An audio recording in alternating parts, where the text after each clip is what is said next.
Hello and welcome to the Fit4Privacy Podcast, the podcast for those who care about privacy. I'm your host Punit, and here we have conversations with industry leaders about their perspectives, ideas and opinions relating to privacy and data protection matters. Before we start, a quick disclaimer that the views and opinions expressed are not legal advice. So let's get started. Today in the Fit4Privacy Podcast, we have a special and unique guest. A unique guest who helps organizations to embrace the new digital opportunities.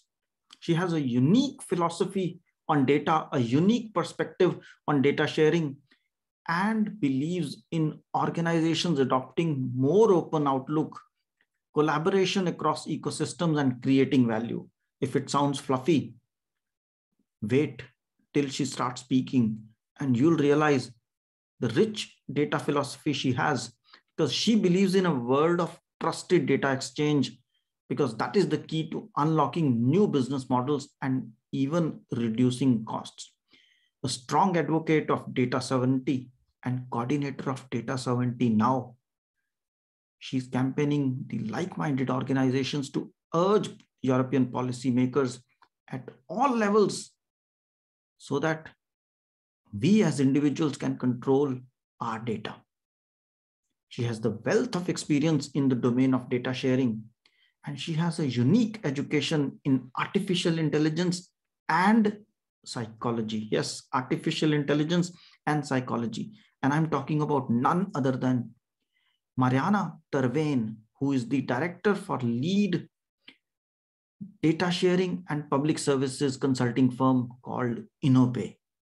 So let's welcome her and learn from her the philosophy of data sharing, the data sovereignty concepts, and how she sees data from a very unique perspective. So welcome, Mariane. Hi, Punit. I'm glad to be here. I'm happy to have you. So happy that you spare your time and share your experiences with us. I'm curious to know, how did you get into privacy or data? Because you have such a rich background into data, privacy, data sovereignty. How did you get into this field? That's a good question. Well, I've got a background in computer science, and I specialized in artificial intelligence. And at that time, it meant I was busy with neural networks, but also with knowledge management systems. Do you remember the word knowledge management? We don't really have. Yeah, I do. And I even saw that you have when I looked at your profile, you have artificial intelligence and psychology. And I was thinking in early or mid 90s, somebody thinking of artificial intelligence and psychology at that time. That's quite interesting. Yeah, it was actually. And it is quite interesting. And it's a funny story because I started out to study psychology actually. Mm-hmm. Which I really loved, because I'm really interested in the human and how we think and how we act. So I was starting psychology. And then in the second year, this study turned really abstract because at the university where I studied, they wanted to prove themselves. So they didn't want to talk about all this really interesting stuff, but it was merely reaction times and research. Still quite interesting. But at that moment in time, computer science had a new specialty, which was artificial intelligence. And they went for new students. So they also came to psychology. And I thought, oh, computers, that might be the next thing. This artificial intelligence thing, that might be interesting. So I did both studies for a very short time. And then I found out that this handicap that psychology had, they didn't have that at artificial intelligence. There, they were completely interested in the holistic person and all the reasoning and how it went on. And that was the moment where I switched. So actually, I switched from psychology to artificial intelligence. And I always kept taking subjects from psychology, but I just graduated in computer science. Wow. So yeah. And well, so I went to work and at that point in time, knowledge management was the thing. And I did a lot of work in that. And I did all kinds of stuff in between. But this was always a common thread running through my career. And sometimes now I work with Innope, and Innope is a consultancy organization, and we focus on digital transactions. Well, in the old days, of course, those were financial transactions, hence the name Innope. But I mean, we all know that's not the case anymore. Every interaction is turning into a transaction. So we broadened our scope, and basically we do three things: payments, digital transactions, and data sharing. And that's me. So I work in data sharing.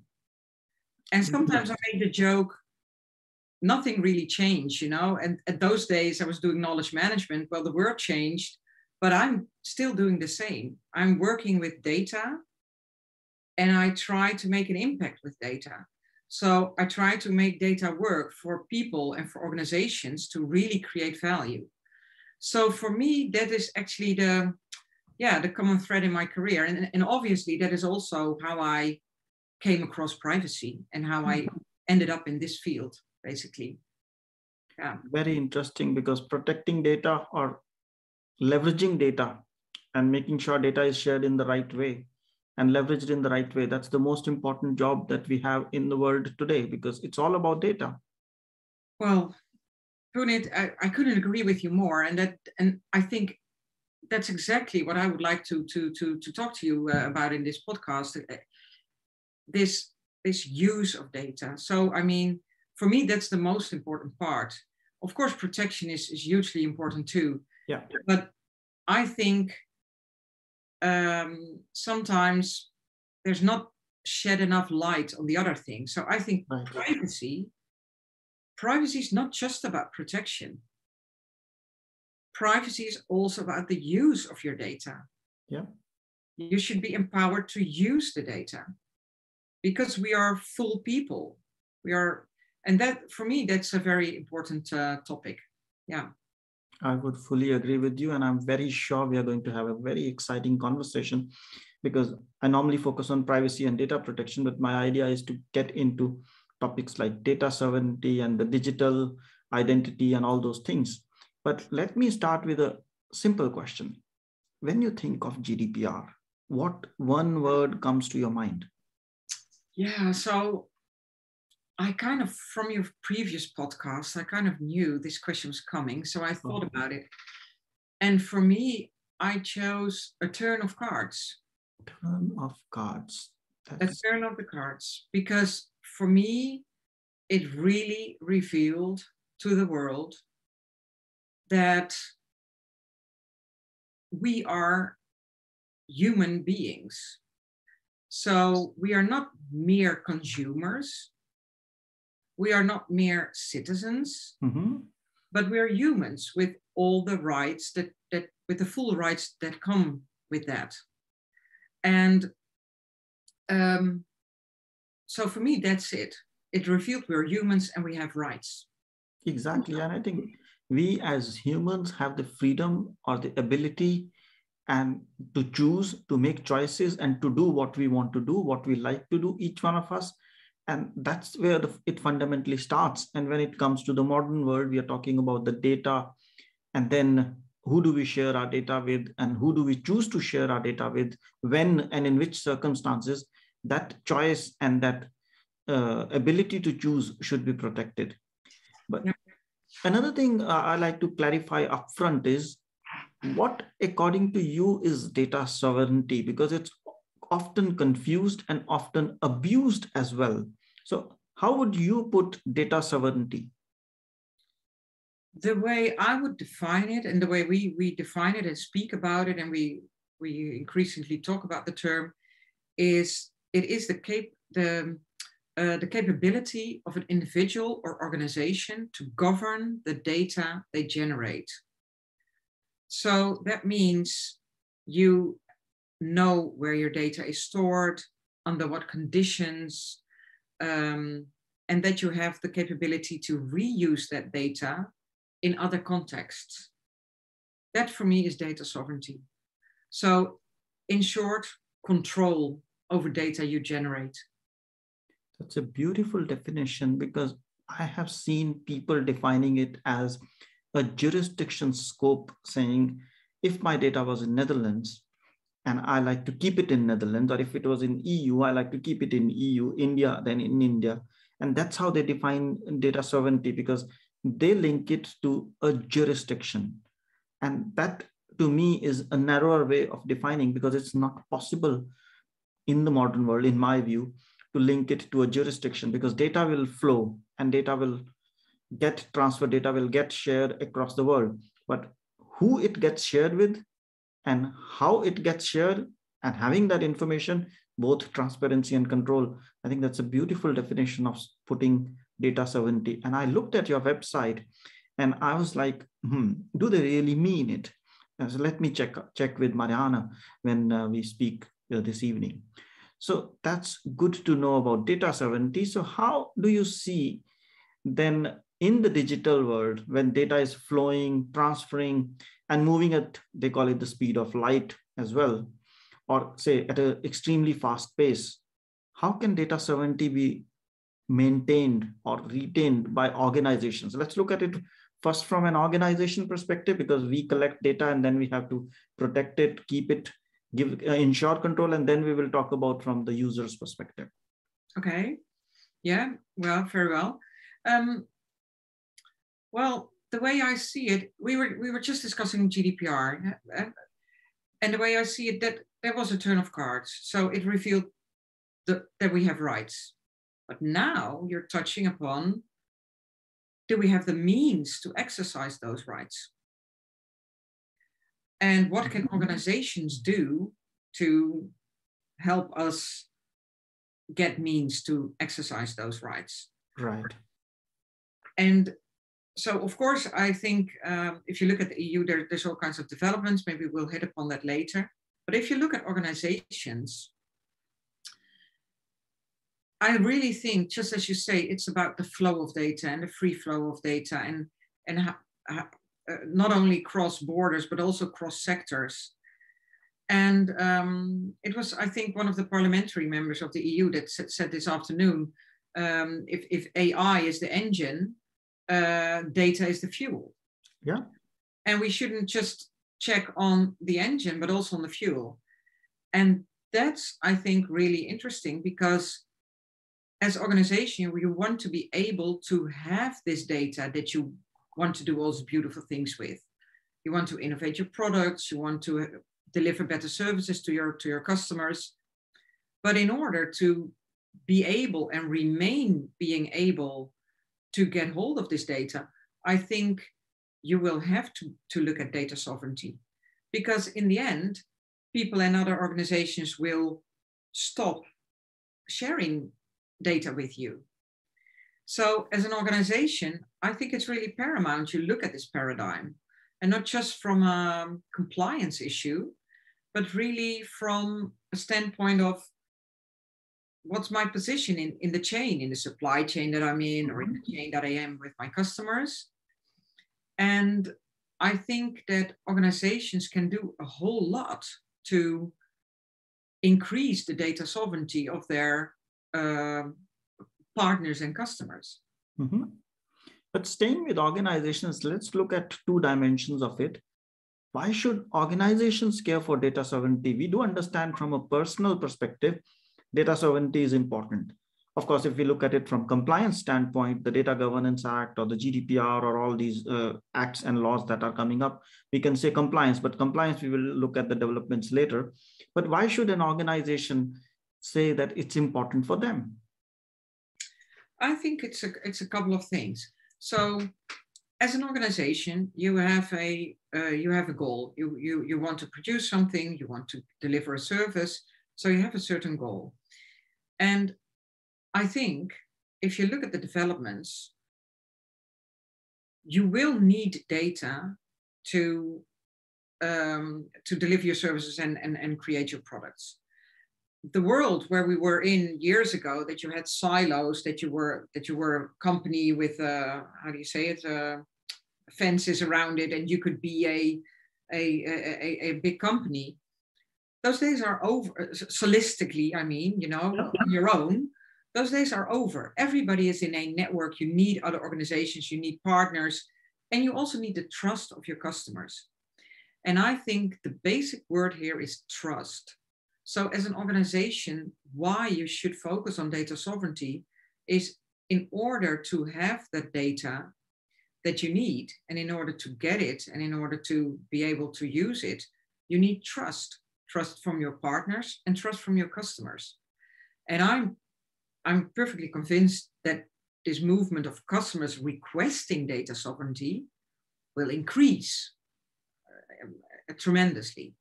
But you will need this trust, because else people are going to say, why should I do this? And then now we're discussing more commercial organizations, but if you look at governmental organizations, they also have a, how do you say it? They have an extra reason to look at data sovereignty, because people have the right.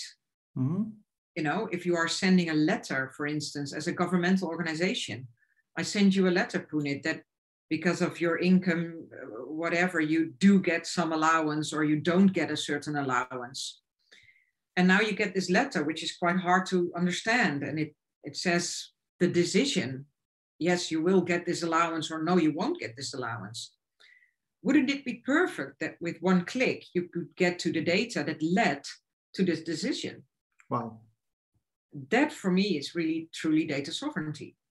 And for organizations, I think one of the things we talk about with organizations is digital corporate social responsibility. Yeah. And for me, that is a very important boardroom topic. It is. And there is also the kernel of why data sovereignty is so important. And I think the coming decade, data sovereignty is going to be just as important as CO2 reduction.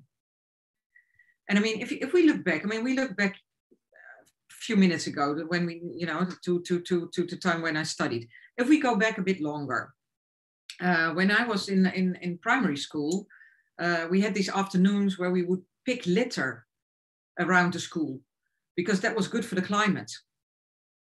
And that was basically all we could do. There was nothing, there was no action perspective of what we could do.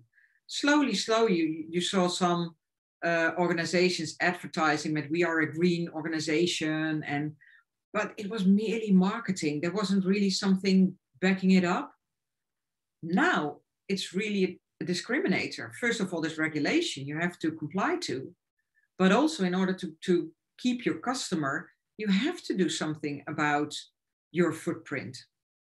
And I think in the coming decade, data sovereignty is going to be just as important as CO2 reduction. Wonderful. So you have introduced the notion of, let me amplify that because you just said the 4 words. You are introducing the notion of digital corporate sustainability. That is, how do you manage your data in an ethical, transparent way while giving control to people? That's what you meant in that term, right? Yes. So that's the right way for organizations to approach. So while they are having CSR targets, corporate social responsibility targets, sustainability targets, eco-friendly targets, they need to have digital corporate sustainability target as well. That how do they ensure trust of customer, and how do they demonstrate that, more importantly? Yeah, that's a good question. And that's actually the conversation we have with customers. Yeah. And that is very hard to pinpoint being generalistic, because let me take a sidestep. So if we have these conversations, we always focus on the use case. Exactly. So we always go to the use case. There is something that you want to solve. There's something that you need to improve. There's some cost that you want to reduce. So you look at the use case, and in that use case, you're making sure that you do the things that I just described. Exactly. But something came to mind when you said that digital sustainability.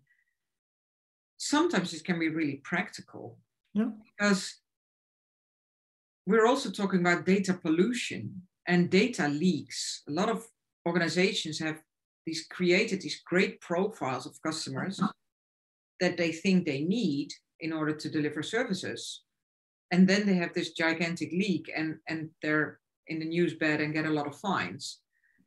And one of the cases that we work on now is one of the concepts is what we call near zero knowledge proof, which means, why would I need this? And this has really got to do with digital identity. Why would I need to know everything about you, Punit, before I can ship you a mouse or a keyboard? Yeah. Why can't I just only ping you for your address while you put the order? And that would mean that I would not have to have all this data about you and this full profile about you. So then in those kinds of cases, you would do two things. You can be very transparent to your customers. I treat your privacy with the utmost sincerity and the utmost care. And this time you mean it, instead of all these cookies and how do you say, privacy statements. And you don't have all that data about somebody, but you can still serve them. So that is an example of how such a thing could look like. Absolutely. And I think it even needs to start probably with a basic for most organizations still. Before you think of digital corporate sustainability or anything like that, you got to know what data you have. So you got to make an inventory, you got to make a record. And once you make that, then you put in the right data management practices, the data governance practices, and then you say, how do I leverage this data? And how do I leverage this data in an ethical, transparent way while giving control to people? So it's amazing to see the language you use, data pollution rather than data minimization, and also the zero-based thinking, because that's in finance, they call it the zero-based thinking. Would I need this budget if I were to start from zero? And that's the same question we need to ask. Would I need this data if I was not having it? Yeah. And you say something really interesting. You say, if you have this digital sustainability, digital corporate social responsibility policy, you need to know what data you have. And I think that is key. And that's also the conversations we have. This is also about sense making. So what we of course see sometimes is that people do all these pilots. A couple of years ago, let's do something with blockchain. Now it's let's do something with multi-party computing. But I think it's adamant that from this vision that you first look at what do we want to achieve, but then take steps. We have this as a really practical thing that we use in our conversations. We have this 7-step approach in which we say, well, you start with what are your capabilities? First you start with creating internal awareness that this is a boardroom issue, that you think this is important. We want data sovereignty throughout our company. We want to be such a company. Then you look at your capabilities. Do I have the right people? Do I have the right skills? What kind of data do we have? You optimize your internal systems, because sometimes, especially if you look at large organizations, even sharing the data internally is quite hard, or getting the data out of some old systems is hard. So what data do I have? And then you look at creating alignment, but also in your chain. So you look at your partners. What kind of data would I like to have? Where is this data? What does it do for the role in the ecosystem that I play? So there's a whole approach. And then, of course, it's about communicating to the outside world. I'm doing this. And offer your customers simple things like a dashboard that they can say, I want to share this or not. Or so communicate about it. So yeah, there's several approaches that we can take. And this is an approach that we take. That's a very profound approach, because the questions you ask, they prompt a lot of thinking. The questions prompt a lot of soul searching, saying, do I really need it? What do I want to do? And it's so common. I can understand how it's coming from you, because coming from psychology dimension, you always start with the end goal. What is it you want and what do you have? what capabilities you have, and then you try to match with those capabilities. How do you achieve what you want to achieve? So it's no surprise that it comes from you with a psychology background. Thanks. And I think that is, by the way, that is a challenge for organizations, huh? Because we've seen all kinds of developments, like people now have CDPOs, but I still see, organizations struggling with this issue. Yeah. So at a boardroom level, there is an awareness dawning. This is going to be important, and then at a lower level, people like to solve stuff, and they do pilots, and they engage in really cool new things. But this step in between, who's responsible? Should you go to the CDPO? Should you go to the innovation manager? So I think there's a task for organizations to really think about this and take these steps and translate this vision into real internal policy. Yeah. Absolutely. Because I've had the privilege of working in both sides, or a couple of companies which were very strong in data management, and some who were not even understanding the concept called data management. And implementing in my domain, privacy or GDPR was much easier when you know about your data versus when you don't know. Yeah. But talking about then the individuals, how can they, or what can they get out of data sovereignty, or how should they make a perception of this entity or this organization is respecting my data sovereignty and this one is not? Are there any quick tips that you can share with us? Well, that is hard, but I think one of the main things is awareness. Yeah. So in part, we're also guilty ourselves, because we wanted everything for free. That's how this started. Yeah. And now, as they say, we become the product. So I think this whole thing, that is something that we should realize. And it is about making choices, like you said. Do you want to pay for something? Do you realize that when you click on this €10 discount for something, leaving all of your data, your address and whatever, because you get a 10% discount of your first buy or something. So that is, that is where the realization starts. But I also think we have to get means as individuals to choose. So in normal life, we already think that's very normal. So I have a mobile phone. I can phone you. I don't know what provider you have, Punit, but I can still phone you if I have your number. And now if I change provider because I have a better offer, yeah, I can keep my number. And we all think that's really normal. However, if I'm at a social platform and I want to leave for another platform, I can't take my friends. Now that's strange.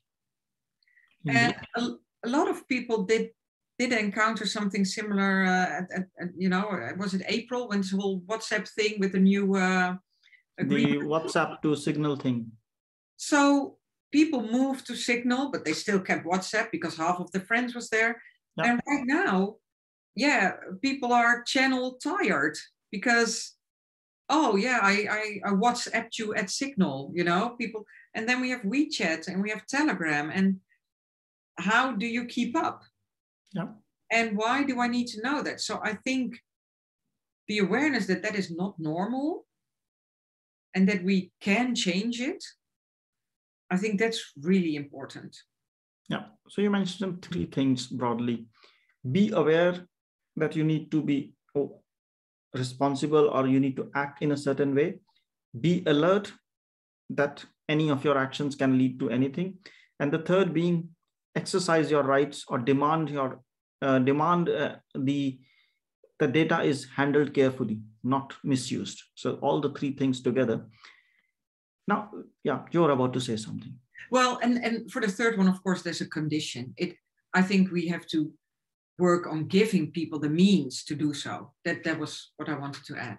Yeah, and I think at least at the European level, and that perfectly links in with where I wanted to take the conversation.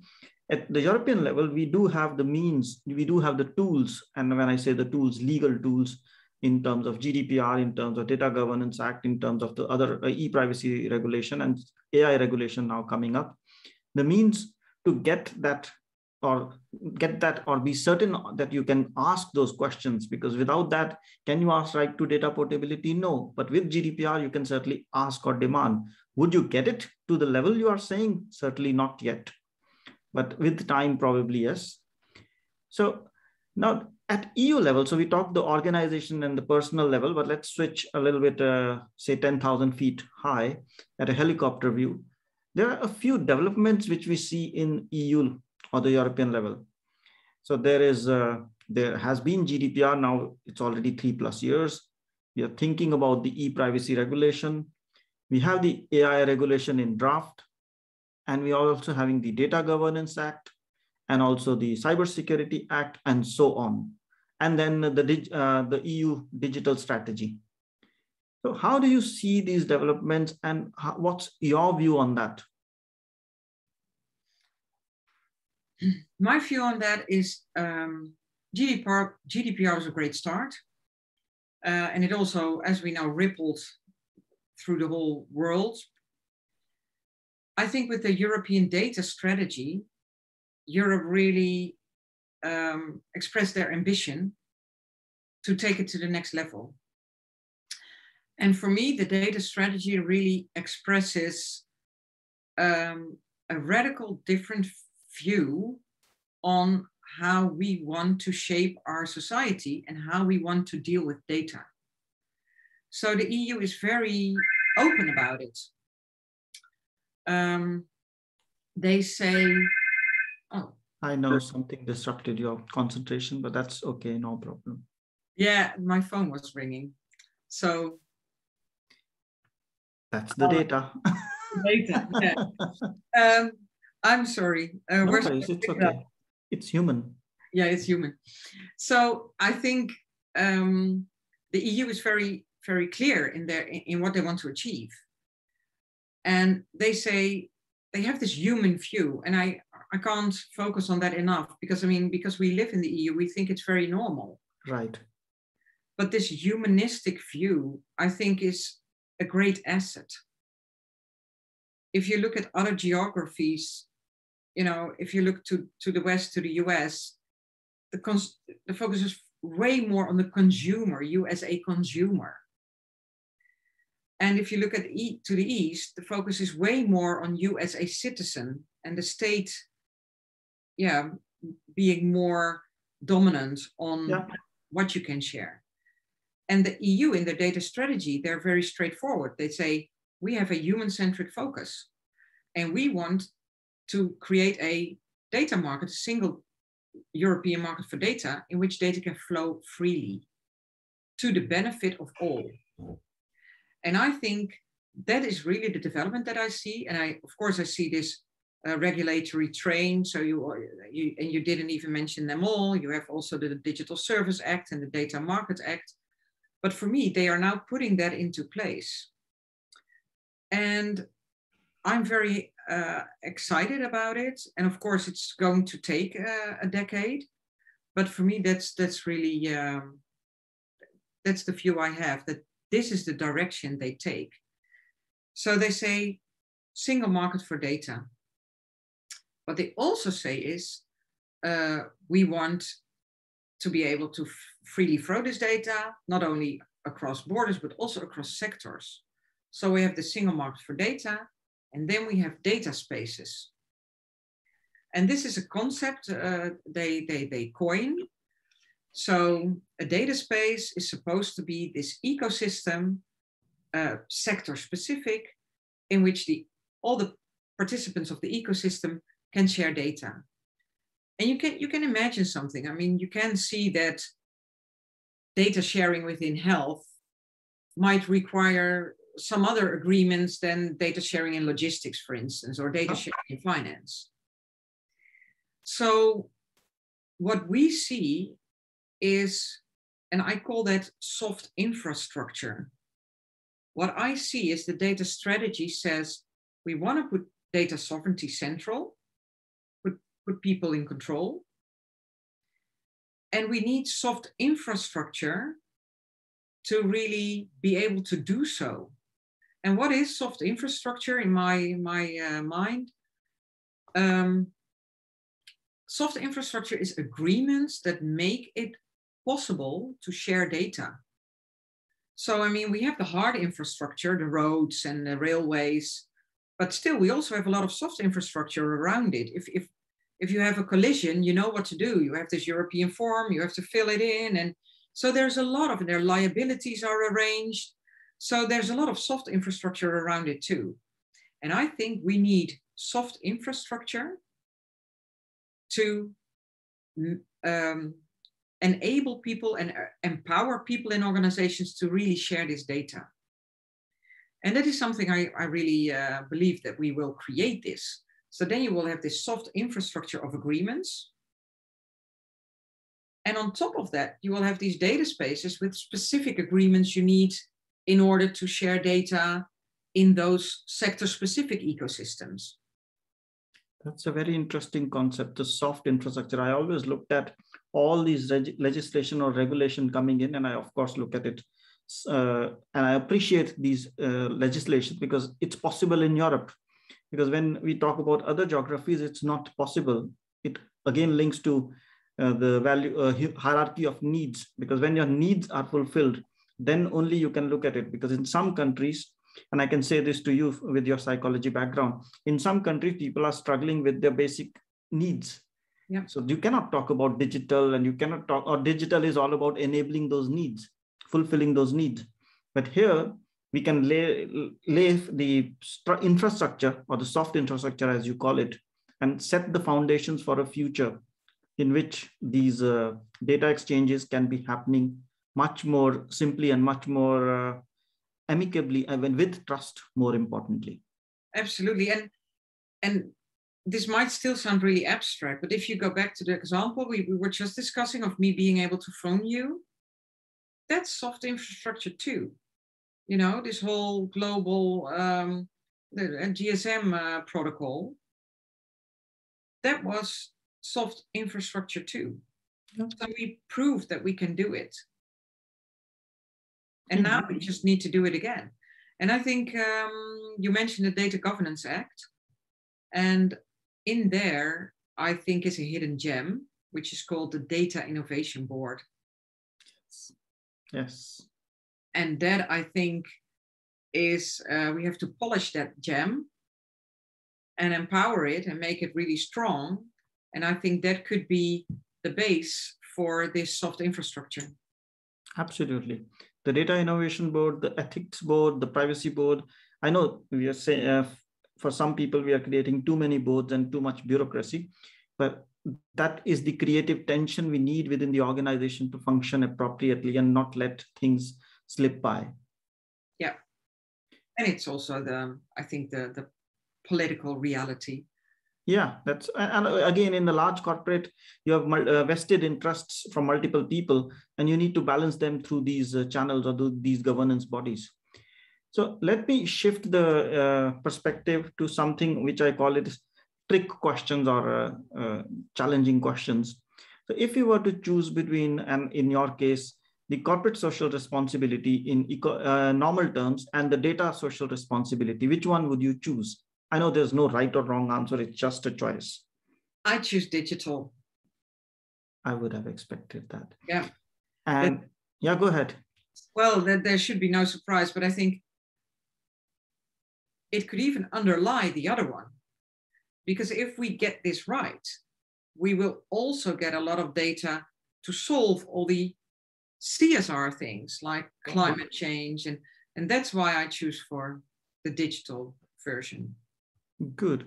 And then if you were to choose between privacy and security of data, that is, I know you defined security more as the protection earlier on.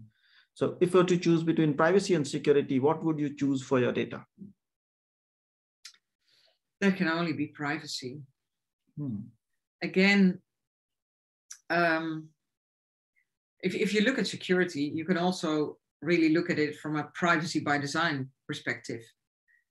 And we hit upon this near zero knowledge example, which is basically privacy, but very secure. So again, I think that's why I choose for privacy. Okay. Yeah. And linking it to your background between AI and psychology, what would you choose? That's a difficult one. There you got me, Punit. I think I have to choose for psychology. Okay. I was thinking you'll choose AI and somehow bundle psychology. That was an excellent. That would have been an excellent answer too. I count that right too. No, because I was looking at the pattern and I was thinking like psychologically she would answer that one, but if I was to choose without your background and without having met you, I would have chosen psychology as well, because if you have that, then you can manage AI. But if you have AI, you can't manage psychology. So you made the right choice in my view. Thanks. Yeah, exactly. Yeah. So how does Innope help individuals? Because that's an important question, because based on this profound conversation we had, somebody may be thinking that they want to contact you. But before that, how does Innope help?